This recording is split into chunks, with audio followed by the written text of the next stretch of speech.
Assalamualaikum warahmatullahi wabarakatuh. Alhamdulillahirabbil alamin wa bihi nasta'in wa ala umuri dunya waddin. Sayyidina wa Maulana Muhammadin wa ala alihi wa sahbihi wa barik wa salim. Amma ba'd.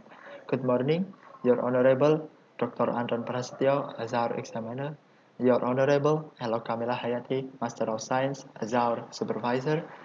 Let me introduce myself. My name is Fikri Haikal, and in this opportunity, I would like to present my internship report, Management Process of Hazardous and Toxic Materials from PT DuPont Indonesia Pioneer Malang.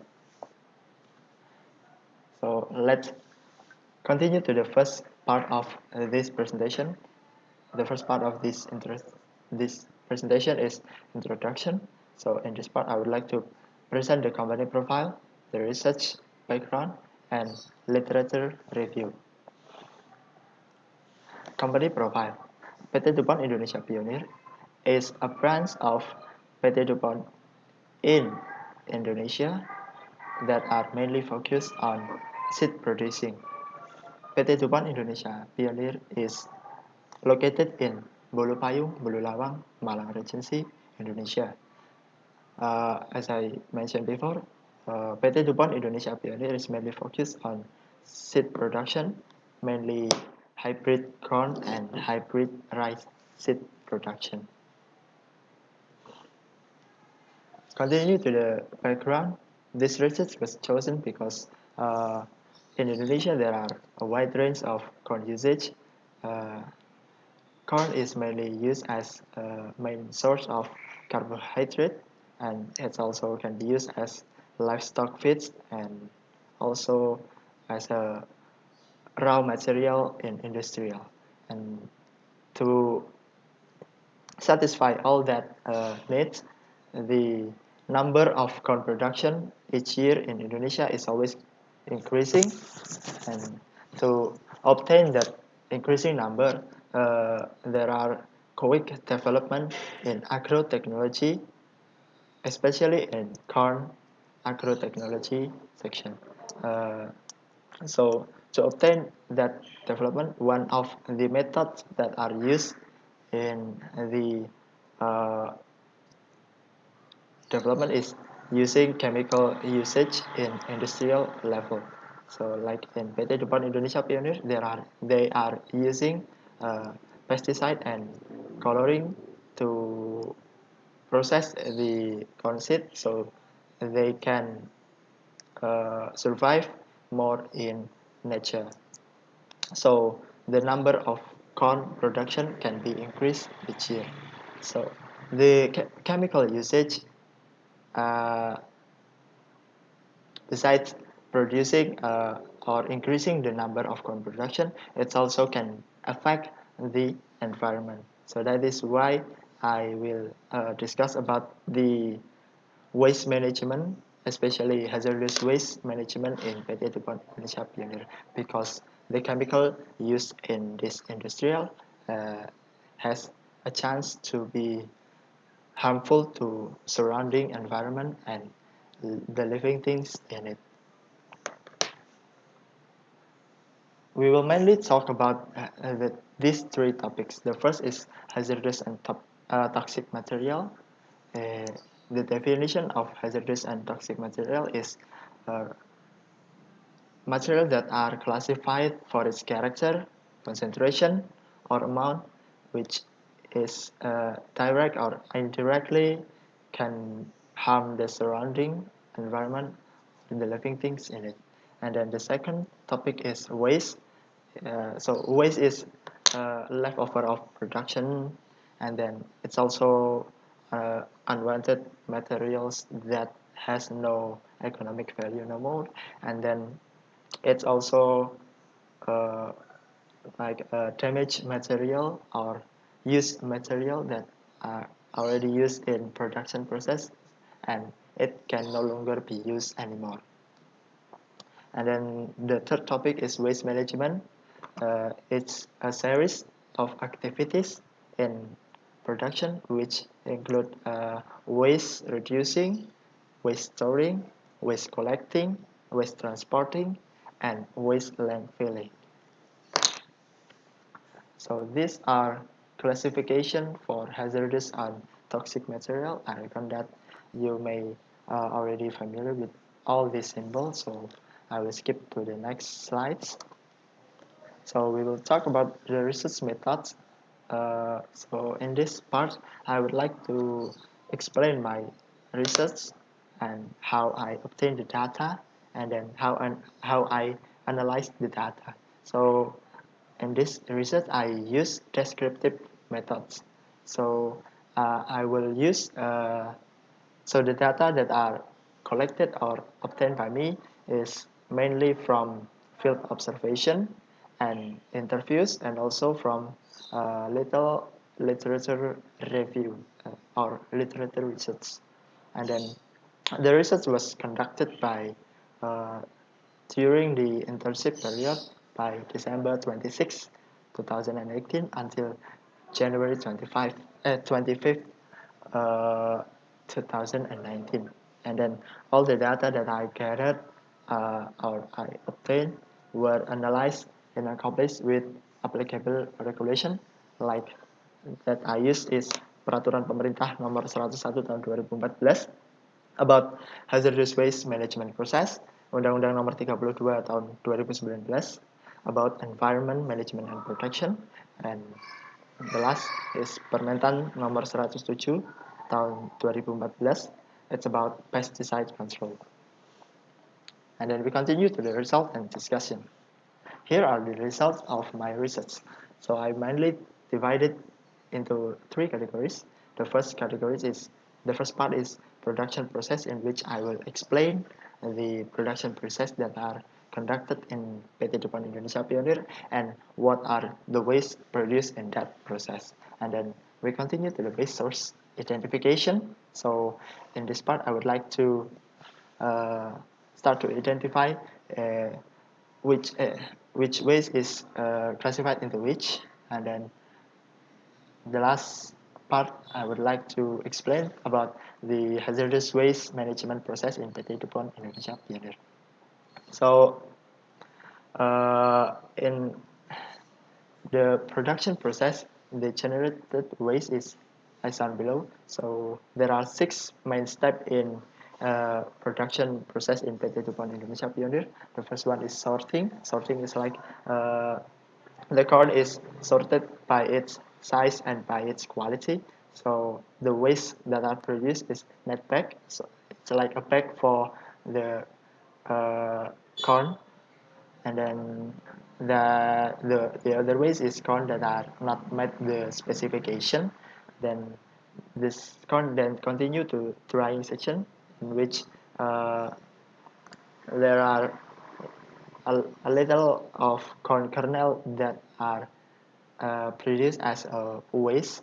And then so in the drying section, and the corn is dried into, so they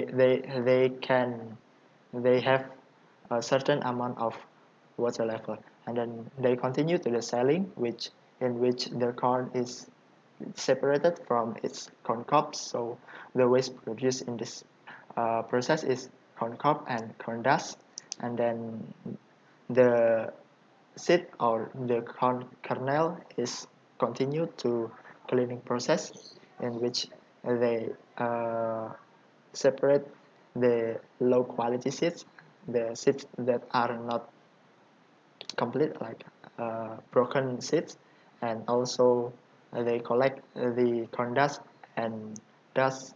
So they collect all the waste solid in one big plastic, and then the cleaned and sorted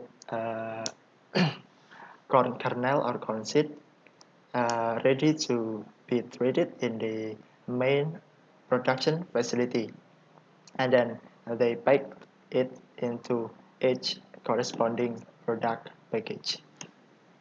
So the waste that are produced in treating and packaging, including pesticide or chemical container and sodas, also like treated seed that are separated or accidentally thrown away, and then also a plastic bag that are not met the specification. And then we continue to the identification of the waste. So in PT Jepang Indonesia Pioneer, according to the company policy, they divide it into 3 categories of waste. So the first one is non-contaminant. It's like an ordinary waste, household waste. Like so, they are not contaminated by active substances, or chlorine that are used in production. And then the second one is contaminant waste. Is waste that are already contaminated by pesticide or active material or chlorine that are used in laboratory or uh, production process. And then the third one is hazardous and toxic waste. The difference between contaminant and hazardous and toxic waste is that hazardous and toxic waste is usually contain higher in concentration or amount, and it's also including wastes that are categorized as hazardous by government regulation in Peraturan Pemerintah Nomor 101 Tahun 2014, including pesticide, coloring, chemical that are used in lab, electronic waste, and also mechanical waste like motor oil. And then the last, we will talk about the process management, the hazardous management process in PT Depan Indonesia Pioneer. So there are 8 steps that are conducted in this company. The first one is reduction. PT Depan Indonesia Pioneer apply the reduction process by prevent the waste production. So they are not actively reduce the waste that they produce, but they prevent it. And then they also separate the waste. Like I mentioned before, there are 3 categories, and then they also reuse the material that are not essential to the production process. Like in laboratory, they also use a paper that can be used again and again. So they also reduce and reuse, and then they separate the package of the container, or the package of the waste itself is different from uh, for different categories of waste. So like for liquid waste, there are considered container.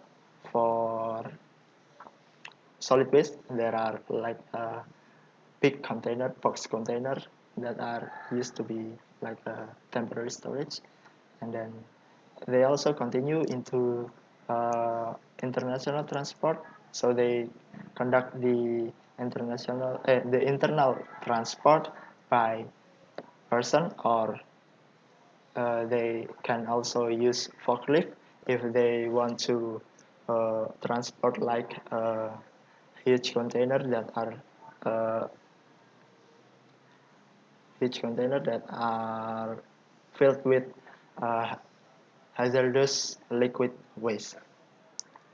But there are no internal processing in PT Jepang Indonesia Pioneer because uh, they only focus on production process. So all the processing of the waste are conducted by vendor or third parties. However, PT Depan Indonesia Pioneer provide container that are used for temporary storage, like for hazardous liquid waste. They stored it in the concealed container that met the specification to Peraturan Pemerintah Nomor 101 Tahun 2014 that are located inside the facility. And then they also has a 2 big container of solid waste storage. So they usually transport it into the third party or the uh, external services in once in a month for the solid waste, and for the liquid waste they transport it in twice a month. The details can be found in my full report or my report text. So by from that result, findings, and analysis above, there are no violations of law are found in production stages and hazardous waste management process from PT Depan Indonesia Pioneer Malang Plant. Therefore, the processes were suitable with the regulation from the local or central government. So that's all for me. Thank you for your attention, and sorry for my mistake or poorly presented presentation. Wassalamualaikum warahmatullahi wabarakatuh.